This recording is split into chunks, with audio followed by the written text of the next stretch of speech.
Hello students. आज मैं आपके सामने हिंदी के बहुत महत्वपूर्ण प्रश्नों के उत्तर लेकर आया हूं जो कि होते हैं बहुविकल्प। ये जो बहुविकल्प प्रश्न होते हैं जो कि 10 नंबर के आते हैं, प्रश्न नंबर 1 और प्रश्न नंबर 2। ये 10 नंबर के जो बहुत ज्यादा इंपॉर्टेंट क्वेश्चन है। अगर 10 नंबर आपके गलती होने के चांस बहुत ज्यादा होते हैं। क्यों? क्योंकि आप क्या करते हैं, मॉडल लाते हैं और बहुविकल्प को क्वेश्चनों को रटना याद कर लेते हैं, रटते हुए चलते हैं और वही हमारी गलती हो जाती है। ऐसा नहीं करना आपको। बहुविकल्प के जो उत्तर आपको करने हैं, आप हिंदी की पहले उसकी थ्योरी तो पढ़िए। ये बहुविकल्प क्वेश्चन तो आपके याद खुद ही हो जाएंगे। आपके जो मॉडल में है सीधा वे प्रश्न 1 और 2 के बहुविकल्प प्रश्नों के उत्तर है। आप मॉडल से ही उसको याद करना शुरू कर देते हैं और यही हमारे 10 नंबर बहुत मुश्किल से आ पाते हैं और आपके याद भी नहीं होते क्योंकि बहुत सारे क्वेश्चन है। तो आइए मैं उन 10 नंबरों पे आपके साथ मेहनत करूंगा। अगर आपने वे 10 क्वेश्चनों के उत्तर अच्छे से किए तो आपके हिंदी में मार्क्स बहुत ज्यादा आते हैं। देखिए होता क्या है, आपसे जब भी कोई व्यक्ति पूछेगा कि आपके इंटर में कितने मार्क्स आए हैं या हाई स्कूल में कितने मार्क्स आए हैं, आप टोटल ओवरऑल बताते हैं कि 80% आए हैं, 85% आए हैं। अगर हिंदी में कम नंबर रह जाए तो परसेंटेज में फर्क पड़ेगा ना।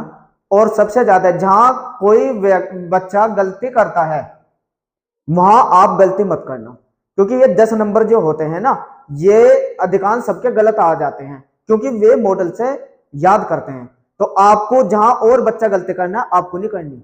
आपको तो थ्योरी आराम से पढ़िएगा। और मैंने गद्य की और पद की जो बिल्कुल शुरू से लेके एंड तक की थ्योरी बनाई है, इसको एक बार आप देख लीजिए और फिर जाके मॉडल से या कहीं से भी इन प्रश्नों के उत्तर करिए। 10 के 10 आपके ठीक हो जाएंगे। आइए मेरे साथ पढ़िए इन क्वेश्चनों को, इनका इतिहास जानने की कोशिश करेंगे तो आपके बिल्कुल ठीक हो जाएंगे। चलिए आइए चलते हैं गद्य वाले प्रश्नों पे। तो देखते हैं गद्य पे क्या कहते हैं। गद्य जो है, देखिए हिंदी गद्य साहित्य का इतिहास की अगर मैं बात करूं, सबसे पहले अगर हम प्राचीन या आदि युग की बात करते हैं, ये 13वीं शताब्दी से शुरू होके 1868 ईस्वी में खत्म होता है। और इस प्राचीन युग को 5 भागों में बांटा गया है। सबसे पहले राजस्थानी गद्य जो कि 13वीं शताब्दी के आसपास की बात है। फिर ब्रजभाषा गद्य, ये भी 13वीं शताब्दी के बाद है। खड़ी बोली का जागरण, ये 16वीं शताब्दी से 17वीं शताब्दी के बीच का है। खड़ी बोली का उन्नयन, ये 18वीं शताब्दी का है। और पूर्व भारतेंदु युग, ये शुरुआत होती है 19वीं शताब्दी से 1868 तक। तो सबसे पहले ये जितने भी आपके भाग पढ़ेंगे इसमें, ये पढ़ेंगे आप प्राचीन युग के अंतर्गत। तो जब पूर्व भारतेंदु युग खत्म होता है उसके बाद शुरुआत होती है भारतेंदु युग की, अथवा इसको हम कहते हैं पुनर्जागरण जागरण काल। ये 1868 ईस्वी से लेके 1900 ईस्वी तक है। यहां से क्वेश्चन पूछा जाता है। आइए जब मैं बहुविकल्प बनाऊंगा तो यहां से क्वेश्चन क्या आएंगे, बस आप इस डायग्राम को याद रखना। आपको इसी सीरियल से चलना है, सीरियल नहीं छोड़ना। सीरियल से चलेंगे तो सारे क्वेश्चन आपके समझ में आएंगे। तो इसके बाद आपको पढ़ना है द्विवेदी युग, वो सन 1900 ईस्वी से 1922 से ईस्वी तक का काल होता है। उसके बाद आएगा शुक्ल युग, जिसे हम छायावादी युग के नाम से भी जानते हैं। ये 1919 ईस्वी से शुरुआत करता है, 1938 पे इसका खत्म होता है काल। फिर आप पढ़ेंगे शुक्लोत्तर, इसको भी 2 भागों में बांटा गया है शुक्लोत्तर युग को, प्रगतिवादी और प्रयोगवादी। ये 1938 ईस्वी से लेकर 1947 तक। ये डायग्राम आपको बिल्कुल अच्छे से दिमाग में रख लेना है क्योंकि हम इसी सीरियल से चलेंगे और यहीं से क्वेश्चन पूछे जाते हैं। तो सबसे पहले आपको क्या देखना है, राजस्थानी गद्य। यहां से कौन से क्वेश्चन बनते हैं, आइए पहले उसकी थ्योरी पढ़ लेते हैं राजस्थानी गद्य की। सबसे पहले राजस्थानी गद्य की अगर हम बात करें, यहाँ ये राजस्थानी गद्य, इसमें जो प्रमुख लेखक रहे हैं ये आपको नाम याद रखना है, मुनि जिनविजय और संग्राम सिंह। ये 2 जो है राजस्थानी गद्य के क्या है, लेखक है। आपसे अगर कभी भी पूछे राजस्थान निम्न में से कौन सा राजस्थानी गद्य का लेखक है, तो उसका आंसर क्या हो जाएगा, मुनि जिनविजय या संग्राम सिंह में से एक आएगा। तो ये दोनों नाम आपको याद रखने हैं। और इसकी अगर आपसे पूछा जाए पहला नाटक कौन सा है राजस्थानी गद्य का, तो वो है केसर विलास। याद रख लीजिएगा, केसर विलास। ये लिखा है शिवचंद, यो शय है शिवचंद भरतिया, ठीक है ना। और अगर पहली कहानी पूछे किसकी, राजस्थानी गद्य की, इसे क्या कहेंगे, विश्रांत प्रवास। ये लिखा है शिवचंद भरतिया ने, ठीक है ना। तो ये हुई आपकी राजस्थानी गद्य की बात। इसके बाद अगर हम बात करें ब्रज भाषा गद्य की, देखो बहुत इंपॉर्टेंट क्वेश्चन है बनेंगे यहाँ से ब्रज भाषा गद्य के। आपसे पूछेगा ब्रज भाषा गद्य के प्रमुख लेखकों के नाम बताओ। पहले तो आपको लेखक ही याद रखना है, विठल दास, गोकुलनाथ, नाभादास, बनारसी दास और वैष्णव दास। ये नाम आपको याद रख लेने हैं अच्छे से। और इस इनके एक खास बात और है, आपसे पूछेगा ना ब्रज भाषा गद्य के निम्न में से कौन कवि है या नहीं है, तो ये ऑप्शन जरूर याद रखना। जब बहुविकल्प क्वेश्चन बनाएंगे यहां से बहुत सारे क्वेश्चन आएंगे। आइए नेक्स्ट देखते हैं, विठल दास के बारे में बात करेंगे। आप देखो विठल नाथ जो थे या विठल दास कह दे सकते हैं, 1515 ईस्वी से 1585 ईस्वी तक का काल विठल नाथ जी का है, यानी कि जन्म इनका हुआ था 1515 ईस्वी में और मृत्यु हुई थी 1585 में। इसका मतलब यहाँ मुगल काल शुरू हो जाता है, अकबर के समकालीन बात है। तो आइए पढ़ते हैं। इनके पिता का नाम था आचार्य वल्लभाचार्य, और वल्लभाचार्य जी जो थे उनके शिष्य थे चार, कुंभन दास, सूरदास, परमानंद दास और कृष्ण दास। तो देखिए कभी कभी ये भी क्वेश्चन पूछा गया है बहु विकल्प में कि सूरदास जी के गुरु का नाम बताइए, कौन थे, वल्लभाचार्य, और ये कौन थे, विठलनाथ जी के पिता। चार शिष्य तो इनके ये, और चार शिष्य विठलनाथ जी के कौन कौन से, चतुर्भुदास, गोविंदास स्वामी और चित स्वामी नंददास। टोटल कितने हो गए, ये 8। तो यहां से क्वेश्चन ये आता है, वल्लभाचार्य जी ने और विठलनाथ जी ने दोनों ने मिलके 1565 ईस्वी में, दोनों ने मिलके 1565 ईस्वी में अष्टछाप की रचना की। ये बहुत इंपॉर्टेंट क्वेश्चन है। देखिए क्वेश्चन तो यहीं से बनते हैं बहु विकल्प, आप जाके वहां कहां रट रहे हैं, आप सीरियल से तो आइए, सारे उत्तर वहां से ही मिलेंगे आपको। तो अष्टछाप की अगर आपसे पूछे रचना किसने की, अष्टछाप का मतलब है चार ये कवि और चार ये, टोटल 8 हो गए ना। तो चार इनकी रचना के कौन कौन है, वल्लभाचार्य जी और विठलनाथ जी की स्थापना की थी। और साथ के साथ विठलनाथ जी ने क्या किया था, वल्लभ संप्रदाय के प्रवर्तक रहे, यानी कि वल्लभ संप्रदाय के प्रवर्तक कौन है अगर आपसे पूछा जाए, वल्लभाचार्य। इनके प्रभाव से आकर वल्लभाचार्य जी के अकबर ने क्या किया था, जो गोकुल था, गोकुल जो जगह थी उसमें वानर, मोर, गाय आदि के वध पर प्रतिबंध लगा दिया था कि ये इनका प्रभाव इतना पड़ा अकबर पे, जो उन्होंने इन जानवरों के वध पर रोक लगा दी। तो इसके बाद तो ये समझ में आया विठलनाथ। अब गोकुलनाथ जो कि ब्रज भाषा के ही हैं, यहां से क्वेश्चन बनता है वार्ता ग्रंथ।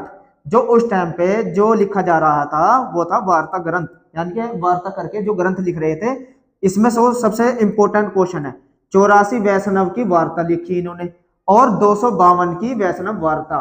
अगर आपसे पूछे कभी भी 84 वैष्णव की वार्ता के कवि कौन रहे हैं, वार्ता ग्रंथ किनका है, ये आएगा गोकुलनाथ का, और 252 की। ठीक है, नेक्स्ट क्वेश्चन देखते हैं। हाँ अब बात करेंगे वैष्णव दास की, ये अभी ब्रज भाषा के चल रहे हैं। इसमें इन्होंने लिखी भक्तमाला प्रसन्न, भक्तमाला प्रसन्न एक ही है इनकी, ये याद रखिएगा, इंपॉर्टेंट है। क्वेश्चन तो बहुविकल्प में कहीं से भी आ सकता है, जब आप क्वेश्चनों को करेंगे तुरंत सारी थ्योरी इस सीरियल से हम चल रहे हैं इसके अंदर से ही मिलेंगे। आइए बात करेंगे अब तीसरा काल शुरू हो जाता है, खड़ी बोली का जागरण, यानी कि यहां से खड़ी बोली की शुरुआत हो रही थी, इसलिए इसे क्या कहा, जागरण, यानी कि जागना। तो अब आप देखिए प्रमुख लेखक कौन कौन थे इसमें, जटमल बहुत इंपॉर्टेंट लेखक रहे हैं ये, कविगंग, राम प्रसाद निरंजनी, पंडित दौलत राम। आइए इनके बारे में बात करते हैं। सबसे पहले जटमल की बात करते हैं, इंपॉर्टेंट। जटमल की क्या खास बात रही है, इन्होंने गोरा बादल की कथा नामक कहानी की रचना की। जो कहानी थी गोरा बादल की कथा, अगर आपसे पूछा जाए कौन से सन में हुई थी, 1613 ईस्वी में गोरा बादल की कथा की अगर आपसे बात होती है तो ये 1623 ईस्वी में की थी। बहुत इंपॉर्टेंट क्वेश्चन है ये, क्वेश्चन आया हुआ क्वेश्चन है। गोरा बादल की कथा के लेखक कौन है, जटमल। या जटमल के निम्न में से कौन सी क्या है कहानी, वो है गोरा बादल की कथा। यह खड़ी बोली हिंदी गद्य की पहली रचना मानी जाती है। अगर आपसे ये भी पूछा जाएगा खड़ी बोली हिंदी गद्य की पहली रचना कौन सी है, तो क्या कहेंगे आप, गोरा बादल की कथा। ये क्वेश्चन पूछे गए क्वेश्चन है। सारे बहुविकल्प यहीं से तो बनते हैं, पहले थ्योरी तो पढ़िए आप, थ्योरी जब ये खत्म हो जाएगी तब बहुविकल्प जाके करिए, सारे हो जाएंगे। आपको बहुविकल्प रटने की जरूरत नहीं है, सीरियल से हम चल रहे हैं तो आप ऐसे ही आइए मेरे साथ। इसके बाद इसमें देखते हैं, इसमें गौरा और बादल, दो गौरव और बादल महान राजपुताना योद्धा थे जिन्होंने अलाउद्दीन खिलजी द्वारा गिरफ्तार किए गए रतन सिंह को छुड़वाने के लिए दिल्ली में प्रवेश किया और राजा को बचाया। गौरा वीरगति को प्राप्त हुए, बादल राजा को चित्तौड़ ले गए। हुआ क्या था इसमें, गौरव और बादल जो पद्मावत की कहानी है अलाउद्दीन की, उन अलाउद्दीन ने किसको गिरफ्तार करवा लिया था, रतन सिंह को। और रतन सिंह को छुटाने के लिए गौरव और बादल और अपनी सेना को लेके दिल्ली पहुंचे। इस युद्ध में गौरा शहीद हो गए और बादल रतन सिंह को छुड़ाकर ले आए थे। तो ये कहानी थी जो गौरा बादल की कहानी है, इसी के नाम से इनका नाम है गौरा और बादल। नेक्स्ट देखते हैं, जटमल के बाद हम बात करेंगे कवि गंग। देखो क्वेश्चन बहुत सारे बनते हैं, अभी कौन सा प्राचीन काल पढ़ा रहा हूं मैं। इसमें सबसे पहला आता है चंद छंद वर्णन की महिमा और गंग पदावली, गंग पचीसी। तो ये बहुत इंपॉर्टेंट क्वेश्चन है। चंद छंद वर्णन की कथा क्या आता है, चंद छंद वर्णन की महिमा किसकी, इसके लिए कवि कौन है या लेखक कौन है, कवि गंग। चंद छंद वर्णन की महिमा खड़ी बोली गद्य की पहली रचना मानी जाती है, ये खड़ी बोली गद्य की पहली रचना मानी जाती है, ठीक है ना। अब बात करेंगे राम प्रसाद निरंजनी की। ये पटियाला दरबार में कथावाचक थे, यानी कि पटियाला जो दरबार था उसमें कथावाचक थे।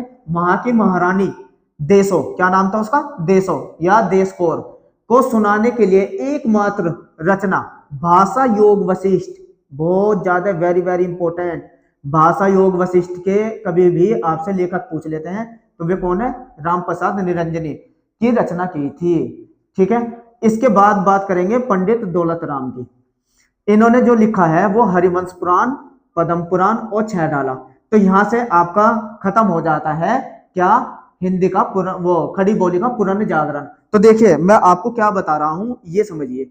आदिकाल में मैंने आपको 5 भागों में बांटना बताया। सबसे पहले राजस्थानी गद्य 13वीं शताब्दी का, ये मैं पढ़ा चुका, राजस्थानी गद्य। और दूसरा जो है वो है ब्रज भाषा, ब्रज भाषा, ठीक है ना। और इसके बाद क्या था, खड़ी बोली का जागरण, खड़ी बोली का जागरण। और चौथे में आपने क्या पढ़ा, खड़ी बोली का जागरण के बाद खड़ी, इसके बाद आएगा खड़ी बोली का उन्नयन, चौथा भाग आ जाएगा उन्नयन खड़ी बोली का, ठीक है ना। तो उन्नयन की बात करेंगे। इसमें जो प्रमुख लेखक रहे मुंशी सदा सुखलाल, ये चारों के नाम याद रखना, बहुत इंपॉर्टेंट क्वेश्चन है, यहां से हर बार क्वेश्चन बनते हैं। इंशाअल्लाह खां है ना, लल्लू लाल, सदल मिश्र, ये चारों के नाम हर एक स्टूडेंट याद रखे।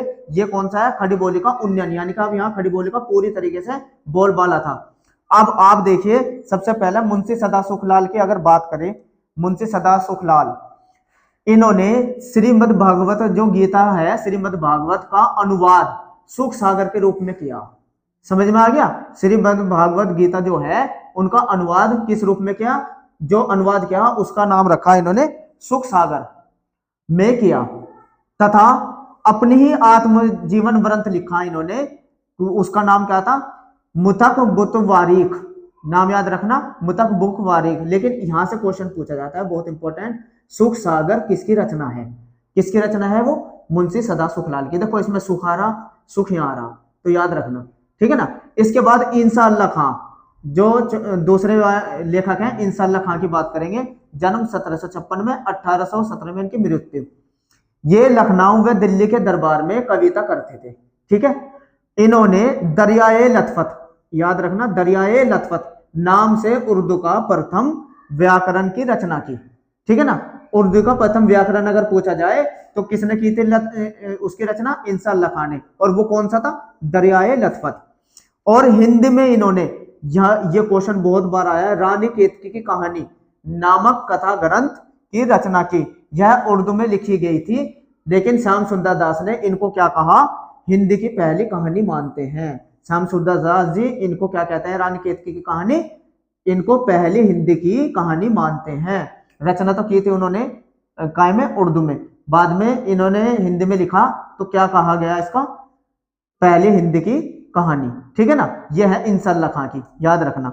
इसके बाद तीसरे जो लेखक रहे लल्लू लाल, इनकी भी जन्म था 1763 में और मृत्यु 1835 ईस्वी में। इनका लिखा हुआ ग्रंथ प्रेम सागर बहुत इंपॉर्टेंट है, प्रेम सागर। इसमें इसमें भी इन्होंने भागवत गीता के बारे में, वो भी 10वें, किसमें, 10वें स्कंद की कथा 90 अध्याय में वर्णित किया है। जो भगवत गीता है उसका जो 10वां अध्याय है उसको प्रेम सागर में लिखा है, और कितने अध्याय दिए हैं उसमें, 90 अध्याय में। तो ये प्रेम सागर बहुत बार क्वेश्चन पूछा गया, प्रेम सागर किसकी रचना रहेगी, लल्लू लाल की। अब सदल मिश्र की बात करेंगे। 1767 से 1847 में इन्होंने लिखी नासिकेतोपाख्यान। बहुत मोस्ट इंपोर्टेंट क्वेश्चन, ये जितने पे भी मैं गोल कर रहा हूं इनको समझते चलिएगा। और इसमें क्या है, चंद्रावली की कथा, बहुविकल्प में सारे क्वेश्चन होते चले जाएंगे आपके। और इन्होंने लिखी रामचरित और हिंदी पर्शियन, ये इनकी रचनाओं के नाम है, लेकिन सबसे ज्यादा इंपॉर्टेंट है नासिकेतोपाख्यान। किसने लिखा, वो सदन मिश्र ने। यहां खत्म हो जाता है आपका खड़ी बोली का उन्नयन। उसके बाद क्या शुरू होता है, पूर्व भारतेंदु युग। पांचवा हो जाता है, आदिकाल में आता है पूर्व भारतेंदु युग, यानी कि भारतेंदु युग से पहला। इसके जो लेखक रहे हैं राजा शिव प्रसाद सितारे हिंद और राजा लक्ष्मण सिंह। अगर आपसे क्वेश्चन कभी भी पूछे पूर्व भारतेंदु युग और के किसी लेखक का नाम, तो क्या रह जाएगा, राजा शिव प्रसाद सितारे हिंद और राजा लक्ष्मण सिंह। इनकी प्रमुख विद्या क्या थी, ये अनुवाद था, अनुवाद करते थे। और विशेषता क्या थी, समाचार पत्रों का प्रकाशन प्रारंभ हो गया था इस युग में। किस युग में, पूर्व भारतेंदु युग में। अब राजा शिव प्रसाद सितारे हिंद की बात करें, जन्म 1424 में, मृत्यु 1894 में। इन्होंने इंपॉर्टेंट बात, बनारस अखबार जो कि 1845 ईस्वी में प्रकाशित हुआ था नामक एक हिंदी पत्र निकाला। सबसे पहला कौन सा पत्र निकाला, बनारस अखबार। ये था किसका, राजा शिव प्रसाद सितारे हिंद का। और यह पत्रिका साप्ताहिक थी, यानी कि हर सप्ताह में यह पत्रिका आती थी। तो ये बात रही राजा शिव प्रसाद सितारे हिंद की। कौन सा अखबार, बनारस अखबार, याद रखना।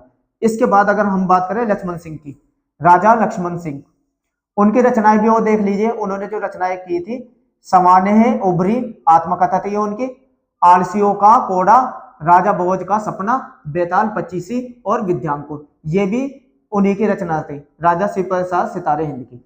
अब राजा लक्ष्मण सिंह की अगर बात करें, इन्होंने प्रजा हितैषी, ये क्वेश्चन भी कितनी बार आया है, प्रजा हितैषी नामक पत्र निकाला। और क्या किया था इन्होंने, अभिज्ञान शाकुंतलम, जो कि कालिदास की बहुत महत्वपूर्ण रचना है, संस्कृत में लिखी हुई है, ये कहा हिंदी में अनुवाद किया। और किस नाम से किया, शाकुंतला नाटक के रूप में इसको निकाला, याद रखना। और किस रूप में प्रकाशित हुआ था इनका, ये मेघदूत में। मेघदूत में किताब का नाम मेघदूत था, और उसमें जो था वो शाकुंतला नाटक के नाम से इन्होंने निकाला। अभिज्ञान शाकुंतलम संस्कृत में लिखा हुआ था, इसको हिंदी में अनुवाद किया था राजा लक्ष्मण सिंह ने, ठीक है ना। और ये प्रकाशित हुआ। तो यहां से आपका आधुनिक काल खत्म, वो प्राचीन काल खत्म होता है, ठीक है ना। कितने कालों में बांटा है इसको, प्राचीन काल को, ये 5 भागों में अभी मैंने आपको बताया था। सबसे पहले कौन सा, राजस्थानी गद्य, फिर ब्रजभाषा, फिर खड़ी बोली का जागरण, खड़ी बोली का उन्नयन, और फिर क्या था, ये पूर्व भारतेंदु युग। ये 5 खत्म होने के बाद अब शुरू होता है भारतेंदु युग। ये बहुत इंपॉर्टेंट, यहां से क्वेश्चन बनेंगे। अगर आप सीरियल से ऐसे याद करोगे कभी बहुविकल्प गलत नहीं होने के। आज मैं ये सारा टॉपिक करा दूंगा गद्य का, और फिर देखना, बस थोड़ा सा जुड़े रहना मेरे साथ। ऐसा मत समझना वीडियो लंबी हो रही है, क्योंकि मुझे सारा खत्म करना है, पेपर नजदीक है आपके, इसलिए मुझे इसी वीडियो में ये 5 क्वेश्चन ये खत्म करने हैं। 5 में करा चुका, तो 10 नंबर बिल्कुल मेरी इसके अंदर से थ्योरी से आएंगे। आज आप देख लेना, थ्योरी जरूर पढ़ना, फिर बहुविकल्प करना। आइए चलते हैं भारतेंदु युग पे। भारतेंदु युग 1868 में शुरुआत हुई और 1900 में ये समाप्त हुआ। चलो इसकी खास बात पढ़ते हैं भारतेंदु युग की। भारतेंदु युग के हिंदी गद्य में संस्कृत के तत्सम, उर्दू, फारसी, तद्भव व देशज शब्दों का समान्वित प्रयोग देखने को मिलता है। यानी कि ये जो रचनाएं करते थे, इन शब्दों का इस्तेमाल करते थे, तभी इसको भारतेंदु युग कहा गया।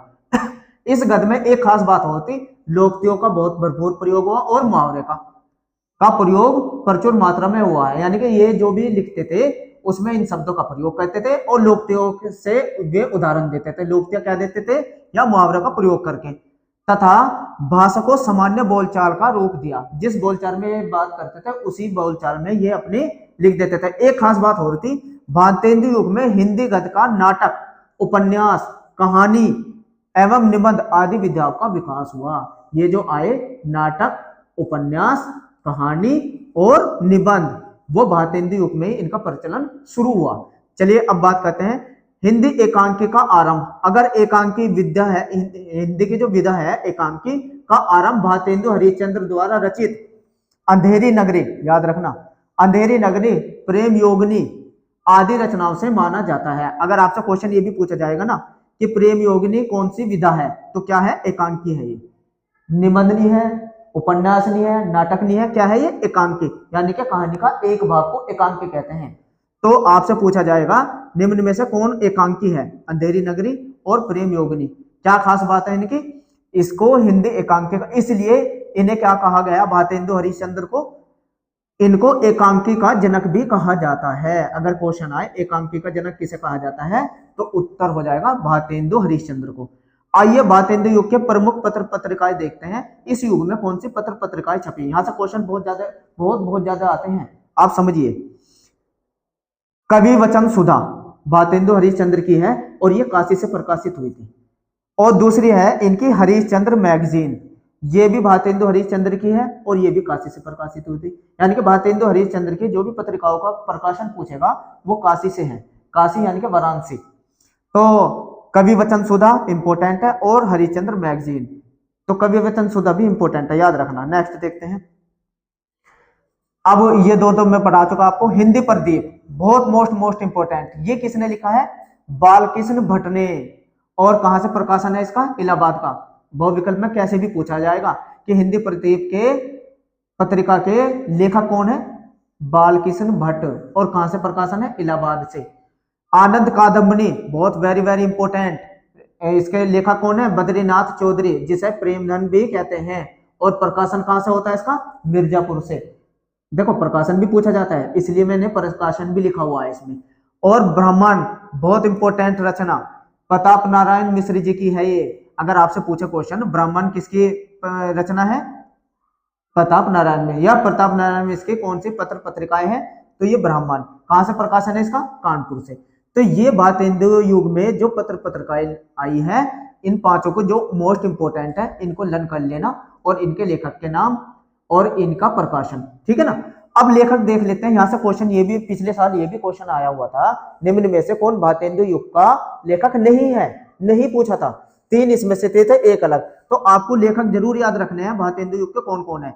भारतेंदु हरिश्चंद्र तो हो ही गए, बालकृष्ण भट्ट, प्रताप नारायण मिश्र, बद्रीनाथ चौधरी, प्रेमधन, ये इन्हीं का नाम है, किशोरीलाल गोस्वामी। इनके नाम अच्छे से याद कर लेने हैं। अब आप क्या करेंगे, यहां से क्वेश्चन पूछते हैं भारतेंदु हरिश्चंद्र के जो भी निबंध संग्रह है या जो भी इन्होंने रचनाएं की उनको अच्छे से कर लेना, खास तौर से भारतेंदु हरिश्चंद्र जी को आपके कोर्स में है। आइए शुरुआत करते हैं। भारतेंदु युग का प्रारंभ, उनकी प्रथम पत्रिका जो उन्होंने प्रथम पत्रिका निकाली थी, कवि वचन सुधा, इससे इस प्रकाशन से माना जाता है। यानी कि जब ये कवि वचन सुधा प्रकाशन हुई थी इनकी पत्रिका, उसी से कहा जाता है कि भारतेंदु युग का प्रारंभ हो गया। अगर क्वेश्चन पूछा जाए भारतेंदु युग का प्रारंभ किस पत्रिका से माना जाता है, तो वह है कवि वचन सुधा। और किसकी है ये, भारतेंदु हरिश्चंद्र। आइए इनके निबंध संग्रह देख लेते हैं। सुलोचना, परिहास मंचक, मदालसा, दिल्ली दरबार, दर्पण, लीलावती, ये इनके निबंध संग्रह है। देखो क्वेश्चन ये भी पूछा जाएगा, सुलोचना कौन सी विधा है, तो उत्तर हो जाएगा निबंध है। या सुलोचना किसकी रचना है, उत्तर हो जाएगा हरिश्चंद्र। क्वेश्चन किसी भी तरीके से बहुविकल्प में आएगा। जब मैं बहुविकल्प करवाऊंगा इस वीडियो के नेक्स्ट बाद, तब देखना कितने सारे क्वेश्चन आप हल कर पाएंगे। एक बार पढ़े हुए तो हो, याद भी ना आए करने, 1-2 बार पढ़ लेना, आपके लर्न हो जाएंगे, क्योंकि हम सीरियल से चल रहे। नेक्स्ट, भारत दुर्दशा। देखो इनके नाटक से बहुत ज्यादा पूछा जाता है। भारत दुर्दशा इनका मुख्य नाटक है। अंधेरी नगरी, सत्य हरिश्चंद्र, सती प्रताप, नीलदेव, प्रेम जोगनी, मुद्रा राक्षस बहुत इंपॉर्टेंट है, रत्नावली, भारत जननी, पाखंड विडंबन, कपूर मंजरी इंपॉर्टेंट, वैदिक हिंसा न भवती, ये भी इंपॉर्टेंट है, विद्या सुंदर और दुर्लभ बंधु, धनंजय विजय, श्री चंद्रावली, विस्मय विस्मोधम, मैंने सारे ही लिख दिए इनके, कहीं से भी देखो क्वेश्चन तो कहीं से भी आ सकता है। मान लिया आपने इतनी मेहनत करी, मैं एक ही छोड़ देता, ये ना लिखता श्री चंद्रावली और ये पेपर में पूछ लिया, तो फिर यहाँ से हमारी सारी मेहनत बेकार। इसलिए सारा एक बार पढ़ा हुआ हो तो समझ में आएगा। अगर आपसे क्वेश्चन पूछा जाए कि श्री चंद्रावली कौन सी विधा है, तो आप क्या कहेंगे, उसके नाटक है। या आपसे पूछा जाए श्री चंद्रावली किसकी रचना है, वो कहेंगे भारतेंदु हरिश्चंद्र की। इन 10 नंबरों को पक्के कर लो, हिंदी में मार्क्स बहुत अच्छे आएंगे। देखो जेईई सब लिखेंगे और पेपर सब करेंगे, लेकिन कंपटीशन आपका इन 10 नंबरों पे है। जो ये 10 नंबर ठीक करेगा, नंबर तो उसके अच्छे आने हैं, तो क्यों ना इस 10 नंबरों पे एक बार मेहनत कर ली जाए। चलिए देखते हैं। अब इनका इन्होंने इतिहास लिखा, किस किस चीज का, कश्मीर कुसुम, महाराष्ट्र देश का इतिहास और अग्रवालों की उत्पत्ति, इनका इन्होंने इतिहास लिखा। ठीक है ना। यात्रा वृंत, ये इंपॉर्टेंट है, सरयू पार की यात्रा, ये प्रथम यात्रा किसी का यात्रा वृंत है, प्रथम है ये। तो ये अगर आपसे पूछे सबसे पहला यात्रा वृंत कौन सा था, सरयू पार की यात्रा, और ये भी किसने लिखा, भारतेंदु हरिश्चंद्र ने। और दूसरा इन्होंने क्या लिखा, लखनऊ की यात्रा। तो अगर यात्रा करके किसी चीज का वर्णन कर दिया जाता है, वो विधा होती है यात्रा वृंत। ठीक है। अब इन्होंने जीवनी भी लिखी, किस किस की, सूरदास के बारे में, जयदेव के बारे में, महात्मा मोहम्मद के बारे में। ठीक है ना। और आत्मकथा, इन्होंने एक आत्मकथा भी लिखी अपने ऊपर, एक कहानी कुछ आप बीती कुछ जग बीती, ये इनकी आत्मकथा है। और उपन्यास इनका कौन सा है, पूर्ण प्रकाश और चंद्रप्रभा। चंद्रप्रभा तो बहुत इंपॉर्टेंट है कि आपसे क्वेश्चन आएगा, चंद्रप्रभा कौन सी विद्या है, क्या है ये, उपन्यास। काव्य कीर्ति की अगर इन्होंने बात करें, ऐसा नहीं कि इन्होंने गद्य के लिए लिखा, पद में भी इन्होंने कुछ काव्य कीर्तियों के लिखे, जिसका नाम है प्रेम सरोवर, प्रेम तरंग, प्रेम माधुरी, प्रेम विलाप, प्रेम फुलवरी, यानी कि प्रेम प्रेम पे देखो कितनी है इनकी। ठीक है। और कृष्ण चरित्र, बसंत, होली, कार्तिक स्नान, ये इनकी काव्य कृति।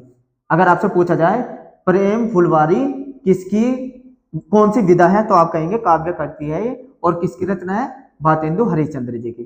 तो ये हुआ भारतेंदु हरिश्चंद्र जी का। एक कथन भी है, कथन याद रखना, इन्होंने एक कथन दिया बहुत बढ़िया, हिंदी नई चाल में ढली, क्योंकि खड़ी बोली का युग आरंभ हुआ था, तो इन्होंने कहा हिंदी नई चाल में ढली, भारतेंदु हरिश्चंद्र ने। कभी कभी ये भी कथन पूछा जाता है, हिंदी नई चाल में ढली किसका कथन है। ठीक है। तो ये भारतेंदु हरिश्चंद्र के। दूसरे लेखक के बारे में बात करेंगे, बालकृष्ण भट्ट की। ठीक है। बस थोड़ा सा बना रहिए, एक बार पढ़ लीजिए ना सारे, नहीं तो बहुत से मैं वीडियो बनाते तो बहुत सारे बहु विकल्पों के आपसे पूछता रहता, आप उन्हें रट्टा मारते, क्या पता कौन सा आ जाता। क्यों ना पूरा इतिहास पढ़ लिया जाए, फिर जाके बहु विकल्प करके देख लेना, आप तुरंत हो जाएंगे। अब देखिए, पंडित बालकृष्ण भट्ट की अगर बात करें, इन्होंने हिंदी प्रदीप नामक मासिक पत्रिका निकाली। बहुत इंपॉर्टेंट क्वेश्चन है, हिंदी प्रदीप किसकी मासिक पत्रिका है, ये मासिक थी, वो साप्ताहिक थी। 1933 ईस्वी में प्रयाग में हिंदी वरट्टनी नामक सभा की स्थापना इन्होंने की थी। ये इस सभा भी बनाई थी इन्होंने। तो ये थे बालकृष्ण भट्ट। इन्होंने कौन कौन से निबंध लिखे, आंसू, बहुत इंपॉर्टेंट है, आंसू, साहित्य सुमन, आत्मनिर्भर, लक्ष्मी, चंद्रोदय, रुचि, भिक्षावृत्ति, बातचीत, मेला ठेला, स्त्रियां और उनकी शिक्षा, प्रतिभा, माधुर्य, राजा और प्रजा, ये इनके निबंध है। ये विधा भी याद रखनी है, कभी कभी विधा पे क्वेश्चन पूछ लेता है कि रुचि कौन सी विधा है, कौन सी विधा है, निबंध है। ठीक है ना। और उपन्यास की अगर बात करें बालकृष्ण भट्ट के, नूतन इंपोर्टेंट, ब्रह्मचारी इंपोर्टेंट, 100 अजान और एक सुजान, बाल विवाह, चंद्रसेन, ये क्या है, इनके नाटकों के नाम है, उपन्यास के, सॉरी ये इनके उपन्यास है। तो चलो नाटक भी देख लेते हैं इनके।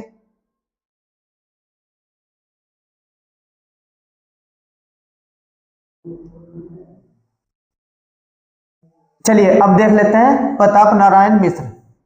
प्रताप नारायण मिश्र की बात करें अगर हम, हाँ जी, प्रताप नारायण मिश्र, अगले लेखक की बात करेंगे प्रताप नारायण मिश्र।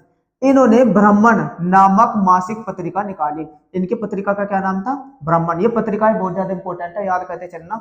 1891 ईस्वी में कानपुर में रसिक समाज की स्थापना की।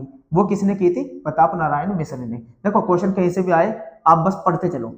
नारा कौन सा दिया था इन्होंने, हिंदी हिंदू हिंदुस्तान। ये नारा बहुत पूछा जाता है, हिंदी हिंदू हिंदुस्तान किसका नारा है, प्रताप नारायण मिश्र का।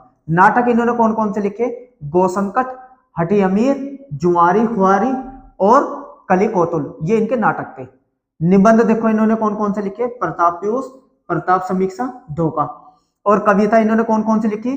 प्रेम पुष्पावली, मन की लहर और दंगल खंड। प्रताप नारायण मिश्र का ये सारा हो गया। अगर क्वेश्चन कहीं से भी आए तो आप एक बार इसको देख लीजिएगा, तुरंत हो जाएगा। अब लास्ट जो इसमें इनके दो कवि और लेखक और बता देता हूं। एक बद्रीनाथ चौधरी, प्रेमघन, ठीक है ना, इनको समझिए।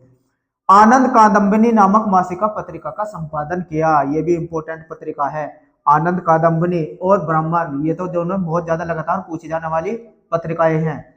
और तथा इन्होंने नागरी नीरद नामक साप्ताहिक का भी संपादन किया। एक इन्होंने संपादन किसका किया था? नागरी नीरद। किसने? बद्रीनाथ चौधरी ने। इनके कृतियां कौन कौन सी? भारत सौभाग्य, संगीत सुधा सरोवर और प्रयाग रामगमन। बहुत मेहनत से मैंने नोट्स तैयार किए हैं ताकि आपके में 10 नंबर की जो दिक्कत होती है वो ना हो। एक बार आप भी इन्हें थोड़ा सा ध्यान लगा के पढ़ लीजिएगा। और इसकी पीडीएफ मेरे टेलीग्राम चैनल पे इसी में लिंक में मिल जाएगी आपको। उस लिंक पर आपको लिखने की जरूरत नहीं है, बस टेलीग्राम चैनल पे लिंक करिएगा और आपको वहां से नोट्स मिल जाएंगे टोटल इसके, ठीक है। बस आप एक बार समझ लीजिए। अब बात करेंगे किशोरीलाल गोस्वामी जी की। किशोरीलाल गोस्वामी, इन्होंने जो उपन्यास पत्रिका का संपादन किया, इनकी पत्रिका का क्या नाम था? उपन्यास पत्रिका। और इनके उपन्यास कौन कौन से हैं? त्रिवेणी, गुलबहार। देखो इंदुमती से तो बहुत ज्यादा क्वेश्चन होते हैं। ये इंदुमती उपन्यास ना होकर हिंदी की प्रथम कहानी है। ये उपन्यास नहीं है, कहानी है। अगर आपसे पूछा जाए हिंदी की प्रथम कहानी कौन सी? इंदुमती। वो किशोरीलाल गोस्वामी जी ने ही लिखी है। इंपोर्टेंट क्वेश्चन है। चंद्रावली, ये इनका नाटक उपन्यास है। इन्होंने कविता कौन कौन से लिखो? किशोरी सतसाई, इनकी ये कविता है। नाटक इन्होंने कौन कौन से लिखे? चौपट चपेट, मयंक मंजरी, ठीक है। अब लाला, इसमें एक लाला श्रीनिवास दास की बात करेंगे। इनका परीक्षा गुरु, बहुत इंपॉर्टेंट, हिंदी का ये प्रथम उपन्यास है। ये भी कौन से युग के थे? लाला श्रीनिवास दास भारतेंदु युग के। परीक्षा गुरु, अगर आपसे पूछा जाए हिंदी का प्रथम उपन्यास कौन सा है? परीक्षा गुरु, ठीक है। और अगर हिंदी का प्रथम नाटक पूछे तो वो है नहुस, गोपाल चंद्र गिरधारी दास का, याद रखना, ठीक है। नेक्स्ट चलते हैं। तो ये हुआ आपका भारतेंदु युग। इसके बाद शुरू होता है द्विवेदी युग। द्विवेदी युग 1900 से 1922 ईस्वी तक का। इस युग का नाम महावीर प्रसाद द्विवेदी के नाम से रखा गया है। किसके? महावीर प्रसाद द्विवेदी के नाम पर रखा गया है द्विवेदी युग। और महावीर प्रसाद द्विवेदी ने सरस्वती, जो कि 1903 में आई थी, पत्रिका का कितने साल तक संपादन किया? 18 वर्षों तक इन्होंने संपादन किया सरस्वती का। बहुत इंपॉर्टेंट है और द्विवेदी युग की है। में हिंदी के पहले साहित्यकार थे जिनको आचार्य की उपाधि मिली। इनको कहाँ को उपाधि दी गई थी? आचार्य की। क्वेश्चन कहीं से भी बने बस याद रखना, इंपॉर्टेंट बात है ये। इनके इस काल के प्रमुख लेखक कौन कौन से? द्विवेदी युग के आचार्य महावीर प्रसाद द्विवेदी जी, डॉक्टर श्याम सुंदर दास, सरदार पूरन सिंह, जयशंकर प्रसाद। अब जयशंकर प्रसाद ये द्विवेदी युग के भी है और छायावादी युग में भी आएंगे, कंफ्यूज मत होना। कुछ लेखक इसमें ऐसे हैं जो द्विवेदी युग में भी लिख रहे थे और छायावादी युग में भी थे। चंद्र शर्मा गुलेरी, गुलाब राय भी ऐसे ही हैं। गुलाब राय ने इस युग में भी लिखा, द्विवेदी युग में भी और छायावादी युग में भी लिखा, तो कंफ्यूजन मत करना।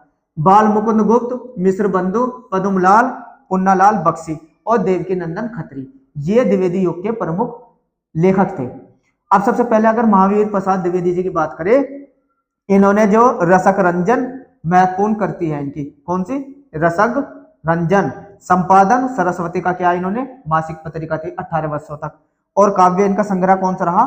काव्य मंजूषा, ठीक है ना। अब बात करेंगे श्याम सुंदर दास जी की। देखिए ये एक बार पढ़ते हुए जरूर चलिएगा, एक दो बार पढ़ लीजिएगा। मैं जानता हूं बहुत सारा हो रहा है, लेकिन देखो पढ़ोगे तभी तो वे 10 नंबर पे मेहनत करेंगे। और 10 नंबर अगर गलत हुए तो फिर हिंदी में मार्क्स बहुत कम आने के चांस होते हैं। तो लेकिन इन्हें एक बार पढ़ लीजिए बस, थोड़ी सी मेहनत करके बस। 1893 ईस्वी में श्याम सुंदर दास जी की बात करें, काशी नागरी परिचारिणी सभा की स्थापना की इन्होंने, ये याद रखना। कौन सी सभा की थी? काशी नागरी परिचारिणी सभा। इन्होंने संपादन किस किस को रूप का किया? रूपक रहस्य, भाषा विज्ञान,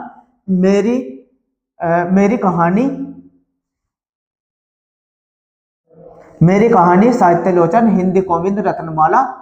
और इन्हें उपाधि कौन कौन सी मिली? साहित्य वाचस्पति और डिलीट, ये इनकी उपाधि थी, ठीक है ना, जो इन्हें कहकर पुकारा जाता था श्याम सुंदर दास जी को। इंपॉर्टेंट क्वेश्चन है। जयशंकर प्रसाद तो बहुत इंपॉर्टेंट है, इसको तो बिल्कुल अच्छे से तैयार करिएगा। काव्य इनके कौन कौन से रही, आंसू, कामायनी, चित्रधर, लहर, झरना। इनमें से कोई ना कोई क्वेश्चन इनकी इसमें से काव्य में से आएगा, जयशंकर प्रसाद की, याद रख लेना। कहानी इनकी कौन कौन सी रही, आंधी, इंद्रजाल, छाया, सालवती, सारे ही इंपोर्टेंट है इसमें से, ठीक है ना। और नाटक इनके कौन कौन से रहे, चंद्रगुप्त, स्कंदगुप्त, अजातशत्रु, ध्रुव स्वामिनी, सज्जन, विशाख। और इनके उपन्यास कौन से हैं, तितली, कंकाल, इरावती, तीनों के नाम याद रख लेना। और इनका निबंध कौन सा है, काव्य कला। ये जयशंकर प्रसाद जी को तो बहुत अच्छे से तैयार रखना, ठीक है ना। तैयार तो सारे करने पर ये अच्छे से कर लेना। नेक्स्ट, सरदार पूरन सिंह की अगर हम बात करें, निबंध, सच्ची वीरता, कन्यादान, पवित्रता, मजदूरी, आचरण की सभ्यता। आचरण की सभ्यता में तो ये लेसन भी है ना, निबंध है ये इनके। तो देखो विधा भी पूछी जाती है, आचरण की सभ्यता कौन सी विधा है, निबंध है ये, ठीक है ना। कहानी इनके कौन कौन सी, सुखमय जीवन, उसने कहा था। और निबंध इनका कौन कौन से, मारे से मोही, कुठाव, कछुआ धर्म, ठीक है ना। अब नोट करके खास बात, गुलाब राय द्विवेदी युग और छायावादी युग दोनों युगों में लेखन कार्य करने वाले लेखक है, जयशंकर प्रसाद जी भी है, ठीक है ना। द्विवेदी युग की प्रमुख पत्र पत्रिकाएं, देखो वे तो मैंने अंदर तो पढ़ा ही, यहाँ एक लाइन पे इनको एक बार वो देख लेना। सरस्वती, आचार्य महावीर प्रसाद द्विवेदी, कहां से प्रकाशन, इलाहाबाद से। सुदर्शन, देवकी नंदन खत्री और माधव प्रसाद मिश्र ने, कहां से प्रकाशन, काशी से। समालोचक, चंद्र शर्मा गुलेरी का है, और कहां से प्रकाशन है, जयपुर से। ये द्विवेदी युग की पत्र पत्रिकाएं लिख रहे हैं। क्वेश्चन आ सकता है कि निम्न में से कौन सी द्विवेदी युग की पत्रिका है, तो ये पत्रिकाएं हैं, याद रखना। इंदु बहुत इंपॉर्टेंट, इंदु किसने, अंबिका प्रसाद गुप्त, कहां से प्रकाशन, काशी से। आइए आगे देखते हैं, इंदु तक आगे। मर्यादा, कृष्णकांत मालवीय, प्रयाग से। प्रताप, गणेश शंकर विद्यार्थी, कानपुर से। चांद, रामरख सहगल, चंडिका प्रसाद हृदय, कहां से, प्रयाग से। प्रभा, माधुरी बहुत इंपॉर्टेंट, प्रभा बालकिशन शर्मा, नवीन, खांडवा से। और दुलारे लाल भार्गव, यह है माधुरी के प्रकाशन। तो ये थी इनकी द्विवेदी युग की कुछ पत्र पत्रिकाएं, इनको एक बार जरूर देख लेना। नेक्स्ट चलते हैं, अब शुरुआत होता है शुक्ल युग। शुक्ल युग यानी कि छायावादी युग की शुरुआत होती है। 1919 में इसकी शुरुआत हुई, 1938 में ये काल खत्म हुआ। इस युग के हिंदी निबंध का उत्कर्ष काल भी कहा जाता है, यानी कि अधिकांश ज्यादातर इसमें निबंध लिखे गए। क्या लिखे गए, निबंध, इसलिए इसका उत्कर्षण काल किसको कहा जाता है, शुक्ल युग को या छायावादी युग को।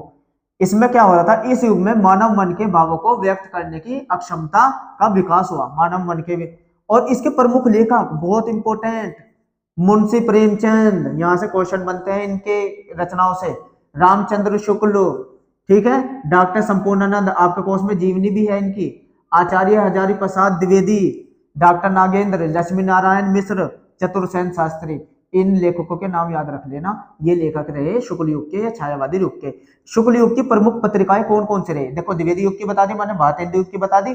पत्र पत्रिकाओं से एक क्वेश्चन जरूर बनता है, इसलिए मैंने हर युग की मैंने पत्र पत्रिकाएं लिखी। नागरी प्राचीन समिति, साहित्य संदेश, हंस, करमवीर सरोज, ये इसके युग की प्रमुख क्या रही पत्रिकाएं। आइए पत्रिकाएं की अगर हम बात करते हैं, हंस बहुत इंपॉर्टेंट, इसके लेखक कौन रहे, प्रेमचंद। और कहां से प्रकाशन था इसका, काशी बनारस से। और सरोज, नवजादिक लाल श्रीवास्तव, कहां से प्रकाशन, कलकत्ता से। साहित्य संदेश, गुलाब राय की, कहां से प्रकाशन, आगरा से। करमवीर, माखनलाल चतुर्वेदी, ठीक है ना। आइए देखते हैं इस युग के कुछ निबंधकार। निबंधकार के नाम पूछे जाते हैं, कौन कौन है वे, आचार्य रामचंद्र शुक्ल, बाबू गुलाब राय, जयशंकर प्रसाद, चतुर्सेन शास्त्री, निराला, महादेवी वर्मा, श्याम सुंदर दास, वासुदेव शरण अग्रवाल, ये निबंधकार है। आपसे पूछा जाएगा छायावादी युग के निम्न में से कौन सा निबंधकार है ना। उपन्यासकार कौन कौन से रहे इसमें, मुंशी प्रेमचंद, भगवती चरण वर्मा, रामचंद्र शुक्ल, डॉक्टर संपूर्णानंद, आचार्य हजारी प्रसाद द्विवेदी, डॉक्टर नागेंद्र, लक्ष्मी नारायण मिश्र, चतुर्सेन शास्त्री। और कहानीकार कौन है, जयशंकर प्रसाद, मुंशी प्रेमचंद, ये दो के नाम याद रख लेना, जयशंकर प्रसाद और मुंशी प्रेमचंद, ये कहानीकार रहे इस युग के। तो ये आपने पढ़ा। अब इसके नाटककार वो देख लो बस, जयशंकर प्रसाद, प्रेमचंद, सुमित्रानंदन पंत, मोहन राकेश और डॉक्टर रामकुमार वर्मा, हरिकृष्ण प्रेमी। आचार्य रामचंद्र शुक्ल बहुत इंपॉर्टेंट, इनकी रचनाएं पूछी गई है, इसलिए मैंने इनके बारे में भी लिख दिया। 1884 में इनका जन्म, 1941 में इनकी मृत्यु। निबंध इनके रहे चिंतामणि, विचार भी थी। इतिहास रहा इनका हिंदी साहित्य का इतिहास। आलोचना कौन सी रही, रस मीमांसा और त्रिवेणी। संपादन आदन कादम्बनी, ये देखो इंपॉर्टेंट है। नागरी प्राचीन पत्रिका, तुलसी ग्रंथावली, जैसी ग्रंथावली, हिंदी शब्द और सागर, भरमर गीत सार, ये इनके संपादन किया इन्होंने। कविता कौन सी लिखी इन्होंने, अभिमन्यु का वध, 11 वर्ष का समय। अब जयशंकर प्रसाद मैं आपको पढ़ा चुका पहले ही, क्योंकि जयशंकर प्रसाद इसके भी कवि रहे, तो जयशंकर प्रसाद में पीछे आपको पढ़ा के आ चुका। आइए आगे चलते हैं, ये पढ़ा के आ चुका मैं जयशंकर प्रसाद आपको। प्रेमचंद की देखो, बहुत very very very most important, इनको तो जरूर कर लेना। 1880 से 1936 ईस्वी तक उपन्यास इनके कौन कौन से हैं, सेवा सदन, प्रेमाश्रम, रंगभूमि, निर्मला, कायाकल्प, प्रतिज्ञा, गमन बहुत इंपॉर्टेंट, क्रमभूमि इंपॉर्टेंट, गोदान इंपॉर्टेंट, मंगलसूत्र, ये अपूर्ण था इनका, ठीक है ना। अब कहानी इनकी कौन कौन सी रही, प्रेम पूर्णिमा, प्रेम पचीसी, प्रेम प्रतिमा, सप्तरोज सरोज, नवनिधि, समर यात्रा। और इनके नाटक कौन कौन से रहे, संग्राम, करबला, प्रेम की विधि, ठीक है ना। और अब ये शुरुआत होती है छायावाद युग के प्रमुख पत्र पत्रिकाएं, ये अंदर भी पढ़ी यहाँ भी पढ़िए। हंस प्रेमचंद, आदर्श मोजी, शिव पूजन सहाय कलकत्ता से, ये काशी से थी। सरोज नवजादिक काल श्रीवास्तव कलकत्ता से प्रकाशन। साहित्य संदेश गुलाब राय आगरा से प्रकाशन। क्रमवीर माखनलाल चतुर्वेदी जबलपुर से। इस तरीके से इसकी पत्र पत्रिकाएं हैं इंपोर्टेंट, जो कि आपको याद रखनी। इसके बाद आपको करना है शुक्लोत्तर युग, इसे प्रगतिवादी, दो भागों में बांटा गया, प्रगतिवादी और प्रयोगवादी। प्रगतिवादी के लेखक कौन कौन है, बस लेखक के नाम याद कर लेना, एक दो इनकी रचनाएं पढ़ लेना। पंत जी रहे, निराला जी रहे, नवीन, दिनकर, रामेश्वर शुक्ल, अंचल, है ना। और इनके प्रयोगवादी कौन कौन रहे, अज्ञेय, धर्मवीर भारती, भारत भूषण अग्रवाल, भावनी प्रसाद मिश्र। इस तरीके से आपने ये आज हिंदी की पूरी गद्य की जो है थ्योरी पढ़ी है, और एक बार और इसका रिवीजन कर लेना अपने आप, और फिर जाके बहुविकल्प क्वेश्चनों को करके देखना। अधिकांश सारे ही क्वेश्चन यहाँ से कवर हो जाएंगे, इसके बाहर कुछ नहीं आएगा। एक बार इस थ्योरी को अच्छे से पढ़िए, जाके मेरी पीडीएफ को डाउनलोड कीजिए। टेलीग्राम चैनल का लिंक मैंने इसी वीडियो में दिया हुआ है, उस पर क्लिक करिएगा और मेरे नोट्स को जाके पढ़िएगा। और जब पढ़ेंगे बहुविकल्प क्वेश्चन आप तुरंत बना पाएंगे, चाहे कैसे भी क्वेश्चन आए हो, लेकिन आपने सीरियल से पढ़ा है। 5 नंबर आपके यहाँ पक्के हो गए। 5 नंबर की मैं वीडियो पहले डाल चुका, ठीक है ना। तो थैंक यू मेरे साथ जुड़े रहने के लिए।